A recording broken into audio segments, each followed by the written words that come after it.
नमस्कार, कैसे हैं आप सब। स्वागत है आप सभी का। आज के इस वीडियो में हम लोग क्लास 9th के सामाजिक विज्ञान विषय के अंतर्गत लोकतांत्रिक राजनीति के चैप्टर 2 लोकतंत्र क्या और क्यों का अध्ययन करने वाले हैं। इस अध्याय को हम लोग पढ़ेंगे। इससे पहले अगर आपने इसका जो पहला अध्याय है लोकतंत्र का क्रमिक विकास, अगर आपने इसको नहीं पढ़ा है तो पहले आप इसको पढ़ ले, ताकि लोकतंत्र के बारे में थोड़ा सा कंसेप्ट आपका क्लियर हो जाएगा। ठीक है, इसका वीडियो मैं बना चुका हूँ, मेरे चैनल पे आपको मिल जाएगा। ठीक है, आज के इस वीडियो में हम लोग पढ़ेंगे अध्याय 2 लोकतंत्र क्या और क्यों। तो देखिए, लोकतंत्र के बारे में हम लोग मोटा मोटी कंसेप्ट जो है वह पिछले अध्याय में क्लियर कर चुके हैं। इसमें थोड़ा और विस्तार से हम लोग जानेंगे कि लोकतंत्र क्या है और दिखावटी लोकतंत्र में और सही का जो लोकतंत्र है उसमें क्या अंतर है। ठीक है, तो आप मेरे साथ अंत तक बने रहें। आज के इस वीडियो में हम लोग पूरे इस अध्याय को अच्छे से आसान भाषा में समझने वाले हैं। तो चलिए शुरू करते हैं। हमारे अध्याय का नाम है लोकतंत्र क्या और क्यों। ठीक है, देखिए, इस लोकतंत्र का अर्थ होता है लोगों का तंत्र, यानी लोगों का शासन। यह एक ऐसी शासन व्यवस्था है जो लोगों के द्वारा चुनी जाती है और लोगों के हित में शासन करती है। ठीक है, लोकतंत्र को इंग्लिश में डेमोक्रेसी कहा जाता है। ठीक, यह सब आप पिछले अध्याय में जान चुके हैं। देखिए, डेमोक्रेसी शब्द जो है यह यूनानी शब्द डेमोक्रेसिया से बना है। ठीक है, यूनानी में डेमोस का अर्थ होता है लोग और क्रेसिया का अर्थ होता है शासन। इस प्रकार डेमोक्रेसी यानी लोकतंत्र का अर्थ हुआ लोगों का शासन। तो लोकतंत्र और इसका अंग्रेजी शब्द जो है डेमोक्रेसी, इसको आप जान चुके हैं। देखिए, इस लोकतंत्र को प्रजातंत्र भी कहते हैं। ठीक है, अब देखिए क्या कह रहा है कि लोकतांत्रिक शासन व्यवस्था का स्वरूप कैसा होता है और आधुनिक विश्व में लोकतंत्र का विस्तार कैसे हुआ। यह दोनों चीज़ जो है यह हम लोग पिछले अध्याय में पढ़ चुके हैं। ठीक है, देखिए, लोकतांत्रिक शासन का अर्थ होता है, देखिए, पूरे विश्व में दुनिया में जितने भी देश है उन सभी देश में किसी न किसी तरह का शासन है। बिना शासन के तो कोई देश चलेगा नहीं, बिना नियम कानून के कोई देश चलेगा नहीं चलेगा। तो जितने भी देश है उन सभी देश में किसी न किसी तरह का शासन चल रहा है, चाहे वो सैनिक शासन हो, किसी देश में सैनिकों का शासन है, किसी देश में राजतंत्रात्मक शासन है यानी राजा का शासन है, राजा का बेटा ही राजा बनता है। ठीक है, कहीं पे साम्यवादी शासन है यानी एक ही पार्टी की सरकार बनती है। ठीक है, कहीं पे लोकतंत्र है। ठीक है, और यह जो लोकतंत्र है यह शासन का सबसे बेस्ट तरीका है। कहने का मतलब है कि अभी तक हम जितना शासन को जाने हैं उन सभी शासनों में लोकतंत्र का जो शासन है यह सबसे बढ़िया शासन कहलाता है। ठीक, और हमारे देश भारत में भी लोकतंत्र का ही शासन है। ठीक, अब हम देखते हैं कि आज के इस वीडियो में हम लोग क्या क्या सीखने वाले हैं। तो देखिए, आज के इस वीडियो में हम लोग जानेंगे कि लोकतंत्र क्या है। ठीक है, लोकतंत्र को थोड़ा अच्छे से जानेंगे कि यह क्या है और लोकतंत्र की विशेषताएं क्या है। ठीक है, इसमें हम लोग मुख्य रूप से सही परिभाषा जो होता है लोकतंत्र का उसको हम लोग समझने का प्रयास करेंगे, लिखने का प्रयास करेंगे। ठीक है, और फिर लोकतांत्रिक और गैर लोकतांत्रिक सरकार में अंतर स्पष्ट करेंगे। ठीक है, इसके बाद देखिए, लोकतंत्र के बारे में पक्ष एवं विपक्ष में आए तर्कों को भी जानेंगे। ठीक है, कहने का मतलब है लोकतंत्र में हम लोग लोकतंत्र के अच्छाई को भी जानेंगे और लोकतंत्र का क्या क्या बुराई है उसको भी जानेंगे पक्ष एवं विपक्ष में। ठीक, तो अब आप मेरे साथ बस अंत तक बने रहें, इस अध्याय को अच्छे से समझना है तो। ठीक है, चलिए, सबसे पहला जो टॉपिक है हमारा आपके किताब में वह है लोकतंत्र क्या है, और इसमें हम लोग मुख्य रूप से जानेंगे लोकतंत्र क्या है और गैर लोकतंत्र क्या है। ठीक है, तो देखिए, लोकतंत्र के बारे में हम लोग मोटा मोटी कंसेप्ट क्लियर कर चुके हैं पिछले ही अध्याय में कि ऐसा शासक जिसको उस देश के लोग चुनते हैं उसको क्या कहते हैं, लोकतंत्र। जैसे हमारे देश में हमारा जो प्रधानमंत्री होता है उसको यहाँ के लोग चुनते हैं। ठीक, हमारे राज्य का मुख्यमंत्री कौन होगा, कौन चुनता है, यहाँ के लोग वोट देकर चुनते हैं। ठीक है, तो इस लोकतांत्रिक शासन का सही परिभाषा होगा कि सरकार का चुनाव लोगों द्वारा किया जाता है तथा सरकार लोगों के हित में कार्य करती है। ठीक है, लोकतंत्र हो गया। और गैर लोकतांत्रिक शासन का मतलब होता है कि ऐसा शासक जिसका चुनाव लोगों ने नहीं किया है। ठीक है, इसके परिभाषा में आप लिख सकते हैं कि सरकार का चुनाव जो होता है वह लोगों द्वारा ना होकर अन्य माध्यमों जैसे सैनिक तख्तापलट यानी सैनिकों का शासन, राजतंत्रात्मक पारिवारिक परंपरा यानी राजा का बेटा ही राजा बनता है, ठीक है, आदि से स्थापित होती है। ठीक है, यहाँ पे लोग जो है वह अपने शासक को नहीं चुनते हैं, शासक जो है वह अपने आप लोगों पर शासन करने लगता है। तो देखिए, लोकतंत्र और गैर लोकतंत्र का कॉन्सेप्ट क्लियर हो गया। लोकतंत्र मतलब जहाँ लोग अपना शासक चुनते हैं वोट देकर, और गैर लोकतंत्र मतलब जहाँ लोग अपना शासक वोट देकर नहीं चुनते हैं। सिंपल बात है। ठीक, अब हमारा सबसे बड़ा प्रश्न यह है कि लोकतंत्र, यह जो आपके अध्याय का नाम है लोकतंत्र क्या और क्यों, इसको तो आपने अभी ही समझ लिया, यानी लोकतंत्र ऐसा शासन जिसमें लोग अपना शासक को क्या करते हैं, वोट देकर चुनते हैं, और गैर लोकतंत्र मतलब ऐसा शासक जिसको वोट देकर नहीं चुनते हैं। तो अब आगे क्या पढ़ना। ठीक, लेकिन ऐसा बात नहीं है, ज़रूरी नहीं है कि अगर आप वोट दे रहे हैं और शासक को चुन रहे हैं तो वहाँ पे लोकतंत्र का ही शासन होगा। ठीक है, यह जरूरी नहीं है। इसी कंसेप्ट को हम लोग इस अध्याय में क्लियर करने वाले हैं। कहने का मतलब है कि आज के डेट में भी विश्व में बहुत ऐसे देश है जहाँ पे चुनाव तो होता है लेकिन उसको आप लोकतंत्र नहीं कह सकते हैं। ठीक है, तो आज के इस अध्याय में हम लोग, आज के इस वीडियो में हम लोग असली लोकतंत्र और दिखावटी लोकतंत्र वाली सरकारों के बीच में सावधानीपूर्वक फर्क करना सीखेंगे। ठीक है, हम समझेंगे कि असली लोकतंत्र क्या है और नकली लोकतंत्र क्या है। ठीक, देखिए इसको कुछ उदाहरण से आपको समझाया गया है। कुछ देशों का उदाहरण है, जैसे पाकिस्तान है, नेपाल है, चीन है इत्यादि। इन देशों के उदाहरण से आपको समझाया गया है। तो हम देशों के उदाहरण से ही देखते हैं। सबसे पहले तो मानचित्र में देखिए कि पाकिस्तान क्या कहाँ है। तो देखिए हमारा भारत देश यहाँ पे है और जस्ट इसके बगल में यहाँ पे पाकिस्तान देश है। ठीक है, यह हमारे देश से ही अलग होकर 1947 में बना था। ठीक है, यह पहले हमारे देश का ही हिस्सा था। ठीक, तो पाकिस्तान जो है वो यहीं पे है। ठीक है, देखिए पाकिस्तान में क्या हुआ था। पाकिस्तान में 1997 के चुनाव में नवाज शरीफ की पार्टी को बहुमत मिली थी तथा वे वहाँ के प्रधानमंत्री निर्वाचित हुए थे। वहाँ लोकतंत्र की सरकार थी। ठीक है, 1997 के चुनाव में जब चुनाव हुआ था तो लोगों ने किसको वोट दिया था? नवाज शरीफ को वोट दिया था और ये वहाँ के प्रधानमंत्री बन गए थे। ठीक है, लेकिन हुआ क्या, देखिए अक्टूबर 1999 में जनरल परवेज मुशर्रफ ने सैनिक तख्तापलट की अगुवाई की तथा इन्होंने लोकतांत्रिक ढंग से चुनी गई सरकार को हटाकर खुद को देश का मुख्य कार्यकारी घोषित कर दिया। ठीक, यह जो परवेज मुशर्रफ थे उस समय जब यह प्रधानमंत्री बने थे तो उस समय सेना के अधिकारी थे।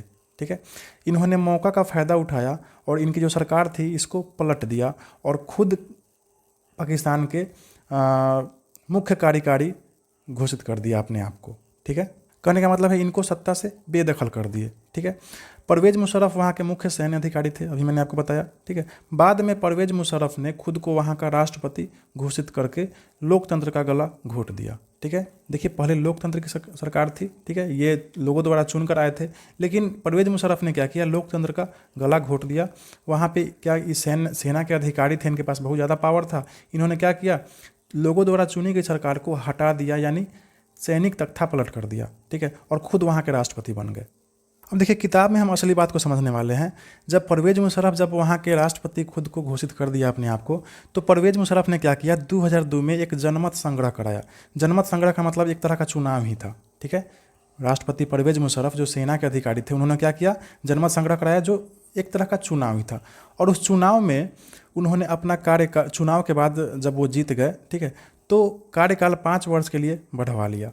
ठीक है, अब सोचिए चुनाव जब वह जनरल परवेज मुशर्रफ करवाया तो उसमें जीत कैसे गया? तो उस चुनाव में वह जीता ऐसे कि उसमें व्यापक पैमाने पर धोखाधड़ी एवं गड़बड़ी की। ठीक, चुनाव में गड़बड़ी की और ज़बरदस्ती वह क्या हुआ? पाकिस्तान का राष्ट्रपति अपने आप को घोषित कर दिया, यानी जीत गया चुनाव में भी। ठीक, तो देखिए यहाँ भी चुनाव हो रहा है। ठीक है, जनमत संग्रह का मतलब क्या होता है? चुनाव हो रहा है, लेकिन क्या शासक लोगों द्वारा चुना जा रहा है? नहीं। जब चुनाव सही ढंग से नहीं होगा तो लोग अपना सही ढंग से कैसे वोट देकर अपने शासक को चुन पाएंगे? ठीक है, ये इस चुनाव में तो धोखाधड़ी हो गया, गड़बड़ी हो गया, यानी परवेज मुशर्रफ जो था वह ज़बरदस्ती क्या हुआ? अपने आप को जीत घोषित कर दिया। ठीक, और जीतने के बाद वह क्या किया? 2002 में संविधान को ही बदल दिया। ठीक, इस तरह से देखिए पाकिस्तान में चुनाव भी हुए, चुने हुए प्रतिनिधियों को कुछ अधिकार भी मिले, लेकिन सर्वोच्च सत्ता किसके हाथ में थी? सेना के अधिकारी और जनरल परवेज मुशर्रफ के पास रही।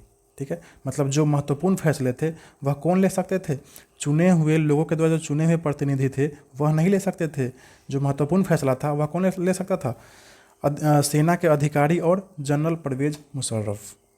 अब आप बताइए कि यहाँ जनमत संग्रह हो रहा है, चुनाव हो रहा है, लेकिन क्या यहाँ पे आप इसको लोकतंत्र का सरकार कहेंगे जनरल परवेज मुशर्रफ को? नहीं कहेंगे, क्योंकि इन्होंने चुनाव तो करवाया है मगर चुनाव में बहुत धोखाधड़ी और बहुत गड़बड़ी करवाया है। ठीक है, तो इस तरह से हम इसको लोकतंत्र का सरकार नहीं कह सकते हैं। ठीक, देखिए और भी उदाहरण समझते हैं। देखिए हमारा अगला उदाहरण है चीन का। ठीक है, हम चीन के उदाहरण से हम समझते हैं लोकतंत्र को थोड़ा अच्छे से। सबसे पहले तो समझिए कि चीन आपके मानचित्र पर एशिया के महादेश में है कहाँ? तो देखिए यहाँ पे आपका भारत देश और भारत के जस्ट उत्तर में देखिए यहाँ पे चीन देश है। इसका राजधानी बीजिंग है। ठीक है। देखिए चीन में प्रति 5 वर्ष में नियमित रूप से लोगों द्वारा सांसदों का चुनाव होता है। देखिए यहाँ पर भी चुनाव होता है, आप इसको थोड़ा अच्छे से समझिएगा चीन के उदाहरण को। यहाँ प्रति 5 वर्ष में क्या होता है, चुनाव होता है, और संसद को देश का राष्ट्रपति नियुक्त करने का अधिकार है। ठीक है, यानी चुने हुए प्रतिनिधि जो होते हैं वो क्या करते हैं, देश के राष्ट्रपति को चुनते हैं। वैसे ही हमारे देश में भी होता है, मतलब चुने हुए जो प्रतिनिधि होते हैं वो देश के प्रधानमंत्री को चुनते हैं, और यहाँ भी चुने हुए प्रतिनिधि क्या करते हैं, देश के राष्ट्रपति को चुनते हैं। अभी आपसे पूछा जाए कि लोकतंत्र है, तो आप कहेंगे हाँ लोकतंत्र है। क्यों? क्योंकि लोग यहाँ पे चुन रहे हैं सरकार को। लेकिन अब अगला बिंदु देखिए, परंतु चुनाव लड़ने से पहले सभी उम्मीदवारों को चीनी कम्युनिस्ट पार्टी से मंजूरी लेनी पड़ती है, और सरकार सदा कम्युनिस्ट पार्टी की ही बनती है। ध्यान दीजिए, इस पूरे चीन देश में मात्र एक ही पार्टी है, चीनी कम्युनिस्ट पार्टी।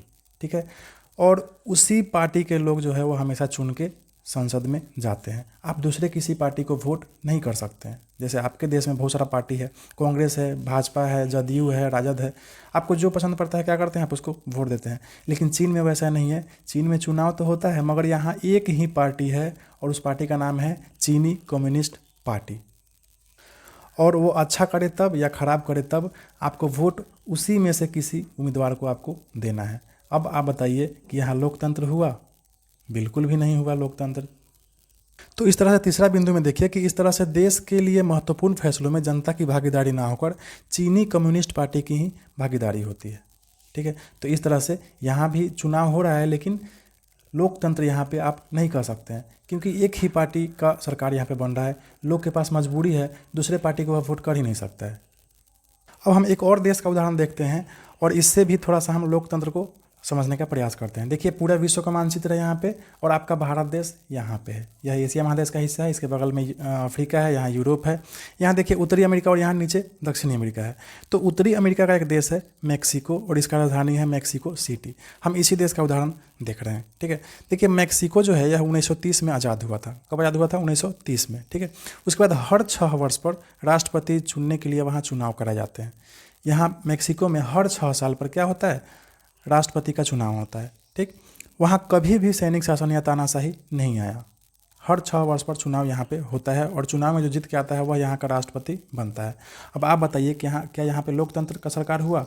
अभी तो आप कहेंगे कि हाँ चुनाव हो रहा है, लोग चुन रहे हैं, तो लोकतंत्र क्यों नहीं हुआ? लेकिन नहीं। अब आगे समझिए यहाँ पे हो क्या रहा है।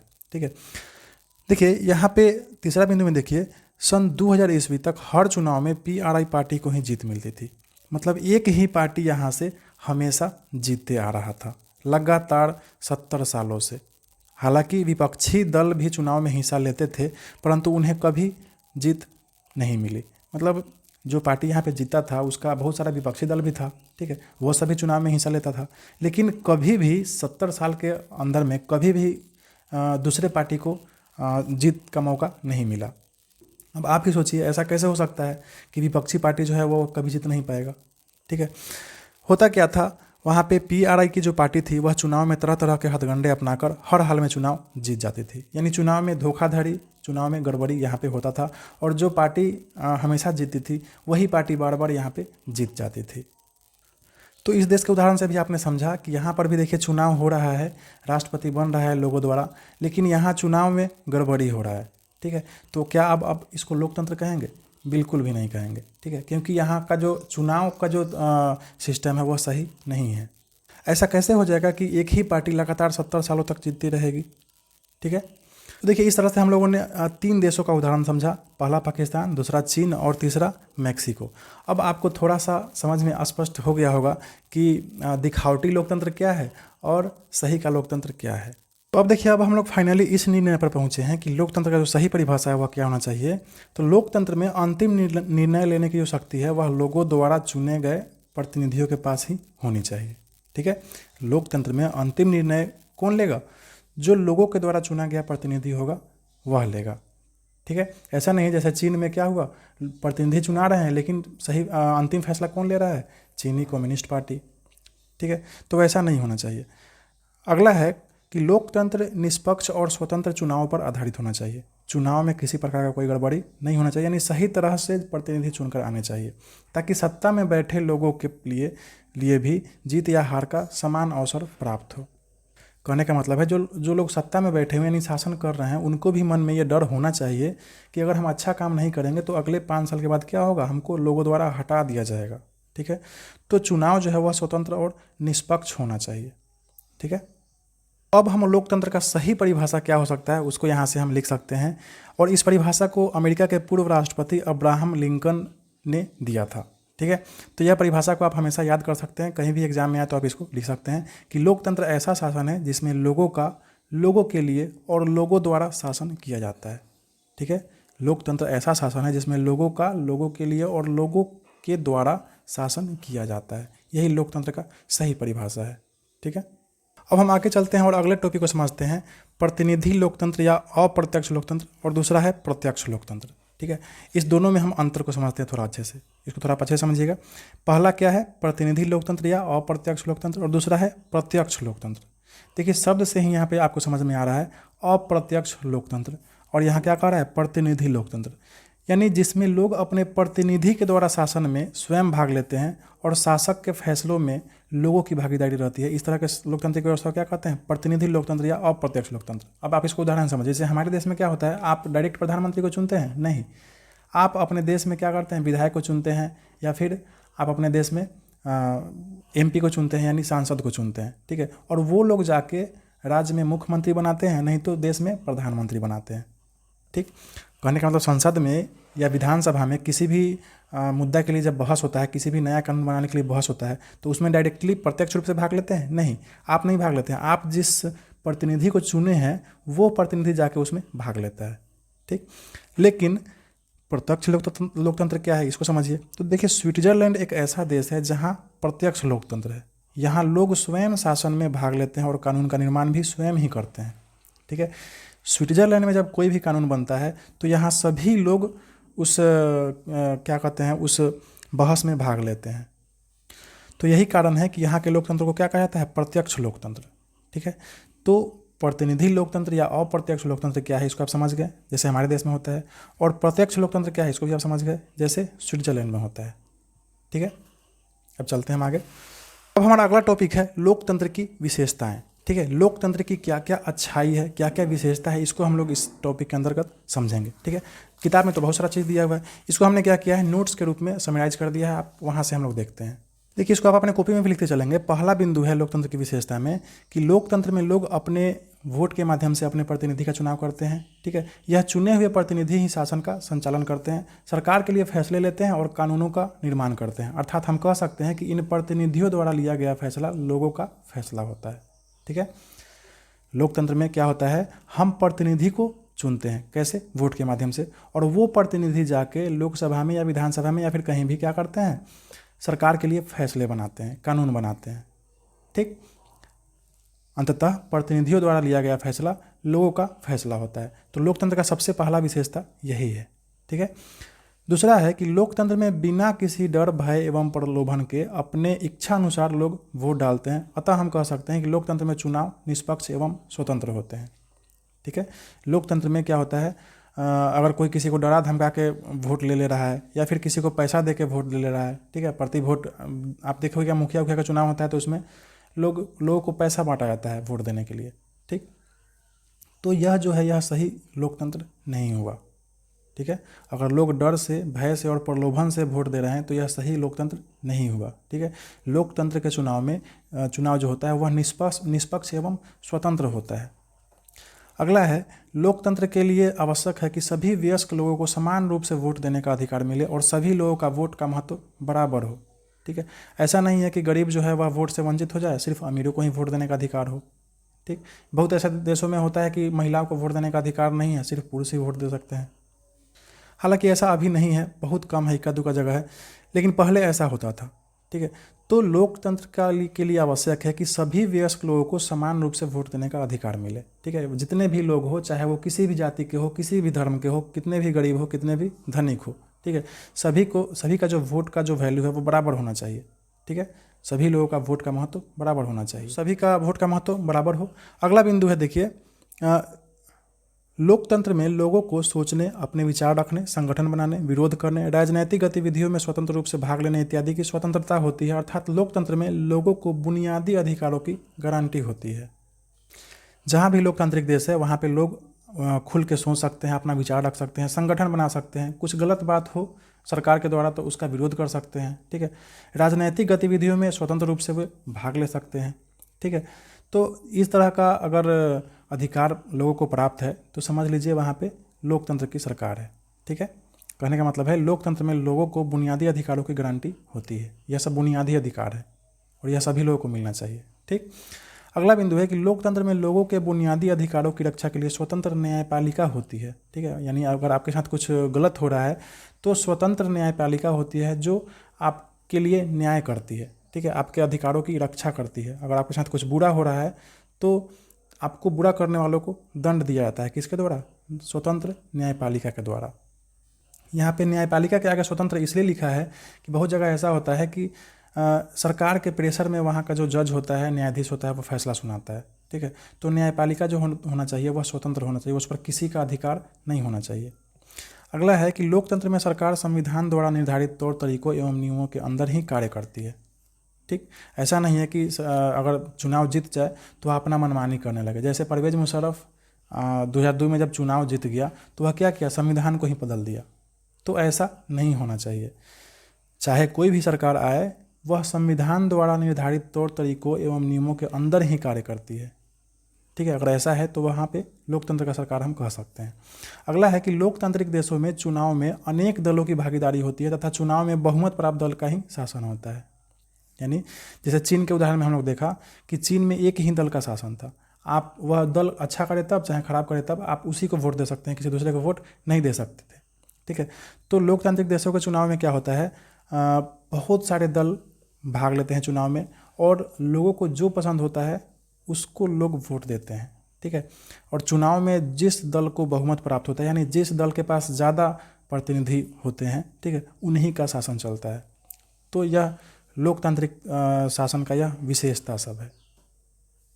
तो देखिए इस तरह से हम लोग ने इस टॉपिक के अंतर्गत यानी लोकतंत्र की विशेषताएं के अंतर्गत हम लोगों ने बहुत सारी लोकतंत्र की विशेषताओं को जाना, ठीक है, उसको समराइज करके नोट्स के रूप में। अब देखिए हमारा अगला जो टॉपिक है वह है लोकतंत्र ही क्यों, ठीक है। यानी पूरे विश्व में बहुत सारा व्यवस्था है, सैनिक शासन है, तानाशाही शासन है, राजशाही शासन है, कम्युनिस्ट शासन है और लोकतांत्रिक शासन भी है। तो हम लोग क्यों बार बार लोकतांत्रिक शासन को ही सबसे बेहतर मानते हैं, इसको हम लोग जानेंगे। आप इसको विश्व के मानचित्र में उदाहरण से देखिए। आपके बगल में यहाँ पे चीन है, यहाँ पे लोकतंत्र का सरकार नहीं है, यहाँ पे साम्यवादी शासन यानी एक ही पार्टी का चुनाव होता है, अभी आप समझ चुके हैं, ठीक है। लोकतंत्र का सरकार नहीं है फिर भी यह देश हमारे देश से बहुत आगे है और पूरे विश्व में मतलब बहुत आगे है, ठीक है, बहुत विकसित देश है यह चीन। तो हम कैसे कह सकते हैं कि यहाँ का जो सरकार है यह खराब है और हमारा सरकार अच्छा है, ठीक। आपके यहाँ लोकतंत्र का सरकार है फिर भी तो आपके यहाँ बेरोजगारी है, आपके यहाँ भ्रष्टाचार है, ठीक है, आपके यहाँ गरीबी है, ठीक। लेकिन यहाँ पे देखिए लोकतंत्र का सरकार नहीं है फिर भी यह देश आगे बढ़ रहा है। तो आप कैसे कहेंगे कि लोकतंत्र ही सबसे अच्छा है? अब एक और उदाहरण देखिए, यहाँ पे सऊदी अरब है, ठीक है, यहाँ पे राजतंत्र का शासन है यानी राजा का शासन है, ठीक है, राजा का बेटा ही राजा बनता है, लोग यहाँ पे राजा को नहीं चुनते हैं। लेकिन फिर भी यह जो सऊदी अरब है आज के डेट में बहुत विकसित देश है, बहुत अच्छा देश है। तो हम कैसे कह सकते हैं कि राजतंत्रात्मक शासन जो है, राजशाही शासन है, यह खराब है और लोकतंत्र अच्छा है, ठीक। क्योंकि यहाँ देखिए राजतंत्र का शासन है फिर भी यह देश काफ़ी आगे निकल रहा है। यहाँ पे साम्यवादी का शासन है, एक ही पार्टी का शासन है फिर भी यह देश जो है काफ़ी आगे निकल रहा है। और हमारे यहाँ देखिए लोकतंत्र का शासन है फिर भी हमारे यहाँ गरीबी है, भुखमरी है, भ्रष्टाचार है, यानी ये बहुत सारी चीज़ें हैं यहाँ पे। इसको हम लोग समझने का प्रयास करते हैं। तो देखिए इस चीज़ को समझने के लिए सबसे पहले हम लोग लोकतंत्र के विपक्ष में तर्क को समझेंगे, यानी लोकतंत्र की क्या क्या बुराइयां है इसको जानेंगे। उसके बाद फिर हम लोग लोकतंत्र के पक्ष में तर्क देंगे, यानी लोकतंत्र की क्या क्या अच्छाई है इसको जानेंगे, ठीक है। सबसे पहले हम लोकतंत्र का बुराई को जान लेते हैं, यानी विपक्ष में क्या क्या तर्क है, ठीक है। देखिए इन सभी को हमने अंडरलाइन कर दिया है। देखिए इसमें पहला बिंदु कह रहा है कि लोकतांत्रिक देशों में अनपढ़ एवं गैर जिम्मेदार लोगों की संख्या ज़्यादा होती है, इससे इनके वोट को महत्व देने से शासन की गुणवत्ता कम हो जाती है। मतलब लोकतंत्र में अनपढ़ और गैर जिम्मेदार लोग बहुत ज़्यादा हैं, ठीक है, आपके देश में बहुत ज़्यादा है। अब आप ही सोचिए कि वे लोग कैसे किसी अच्छे प्रतिनिधि को चुन पाएंगे, ठीक है। पढ़े लिखे लोग कम हैं और अनपढ़ लोग ज़्यादा है। तो पढ़े लिखे लोग अगर किसी को वोट देते हैं तो वो सोच समझ कर वोट देंगे, ठीक है, और अनपढ़ और गैर जिम्मेदार लोग जो वोट देंगे वह अपना मन से किसी को दे देंगे।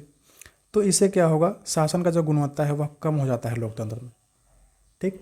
अगला बिंदु है कि सत्ता की लड़ाई और सत्ता का खेल चलता रहता है, आप देखते ही हैं न्यूज़ में, नैतिकता की कोई जगह नहीं रह जाती है। ठीक है, आप चुनाव में देखेंगे एक पार्टी जो है वह दूसरे पार्टी को हमेशा कोसते रहता है, हमेशा गाली गलौज होते रहता है, सिर्फ सत्ता हथियाने का प्रयास किया जाता है लोकतंत्र में। ठीक है, और फैसला लेने की जो प्रक्रिया है वह काफ़ी कठिन हो जाती है।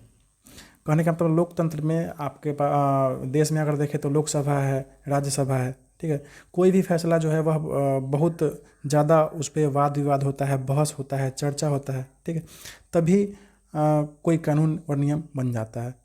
कहने का मतलब फैसला लेने का जो प्रक्रिया है वह काफ़ी कठिन है। लेकिन चीन देश में क्या है या फिर सऊदी अरब में क्या है, देखिए सऊदी अरब में राजा है और चीन में चीनी कम्युनिस्ट पार्टी है। उसके जो मन में आया एक बार में फैसला ले लिया। लेकिन यहाँ लोकतंत्र में क्या है, बहुत ज़्यादा चर्चा होता है, बहस होता है। अगला बिंदु है, देखिए चुनाव में काफ़ी खर्च आता है। ठीक, अब देखिए सऊदी अरब में राजा का बेटा राजा बन गया, कोई खर्चा हुआ चुनाव में? कोई खर्चा नहीं हुआ। लेकिन हमारे देश में जब चुनाव होता है तो बहुत ज़्यादा खर्चा होता है। ठीक, अगला है, देखिए भ्रष्ट नेताओं के हाथ का खिलौना बन जाता है। यानी बहुत ऐसे नेता हैं आज के डेट में भी जिनके ऊपर चोरी का आरोप है, हत्या का आरोप है, भ्रष्टाचार का आरोप है, लेकिन वे भी क्या करते हैं, चुनाव जीत जाते हैं और सदन में चले जाते हैं। अगला है, लोगों की भावनाओं को भड़काकर उनकी सहानुभूति बटोरकर सत्ता प्राप्त कर लेते हैं यहाँ पे नेता लोग। कहने का मतलब लोगों को जाति जाति में लड़ाकर, धर्म धर्म में लड़ाकर क्या करते हैं, वोट प्राप्त करने का प्रयास करते हैं यहाँ पे लोग। तो कहने का मतलब यह सब जो बिंदु है यह सब है लोकतंत्र के विपक्ष में तर्क। ठीक है, आप इसको बिंदुवार आप इसको यहाँ से नोट डाउन भी कर सकते हैं। अब हम देखते हैं कि लोकतंत्र के पक्ष में क्या क्या तर्क है, यानी हम कैसे लोकतंत्र को अच्छा कह सकते हैं। तो हमारा टॉपिक है लोकतंत्र के पक्ष में तर्क। ठीक है, इसको हम लोग एक उदाहरण से समझेंगे और वह उदाहरण है चीन और बिहार में। चीन में देखिए 1958-61 के दौरान भयंकर अकाल पड़ा था। ठीक है, और बिहार में ठीक ऐसी ही तरह की भयावह स्थिति 2008 के अगस्त सितंबर महीने में उत्तरी बिहार में बाढ़ जैसे प्रलय की थी। ठीक है, ध्यान दीजिए 58 से 61 के दौरान चीन में क्या हो रहा है, भयंकर अकाल पड़ रहा है, और बिहार में 2008 में क्या हो रहा है, ज़बरदस्त तरीके से बाढ़ आ रहा है और प्रलय की जैसे स्थिति बन जा रही है। अब जाहिर सी बात है, अकाल पड़ता है या फिर बाढ़ आता है, प्रलय होता है, तो इसमें करोड़ों अरबों का नुकसान होता है, बहुत सारा ज़्यादा संपत्ति का नुकसान होता है। ठीक, तो जब इस तरह का बात हुआ तो चीन को इस अकाल से निपटने में 2-3 साल का समय लग गया। लेकिन बिहार में इतना भयावह स्थिति आया तो बिहार जल्द ही इसको निपट लिया, यानी साल भर भी नहीं लगा, इस चीज़ को निपट लिया बिहार। लेकिन चीन को निपटने में 2 से 3 साल का समय लग गया। ठीक है, अब इसका कारण क्या था, तो देखिए भारत में लोकतांत्रिक व्यवस्था होने के कारण बिहार की प्रलय से जल्द ही निजात पा लिया गया, जबकि चीन में उक्त अकाल से निजात पाने में काफ़ी समय लगा। ठीक है, ऐसा क्यों हुआ, क्योंकि भारत में लोकतांत्रिक व्यवस्था है।